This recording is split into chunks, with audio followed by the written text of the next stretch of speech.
right, so special thanks to this company for sending us a set of their pickleball paddles to unbox and show you. This is the front of the box. Top gives you a package list, just the sticker there, and nothing on either side or the bottom. So let's take a look at these. Oh, look at that. Wow. All right. Well, that's it for the box. I didn't expect it to be in that nice of a case. Got a nice pocket here in the front. Nice little strap to carry it. Very compact. I like this. Pickleball logo. Look at that. Got 2 orange balls, 2 yellow balls, and then of course 2 pickleball handles. Wow. Very interesting.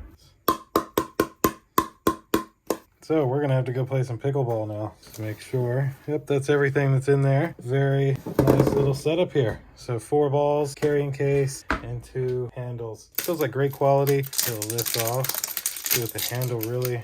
Oh wow, very nice grip. Okay. I mean, the only thing I can think to compare that to is it's like a baseball grip for a baseball bat, but much softer. That's what that feels like. Wow. All right, so that'll do it for this pickleball set. Thank you all for watching. Thanks again to the company for sending it to us, and we'll see you in the next one. Deuces.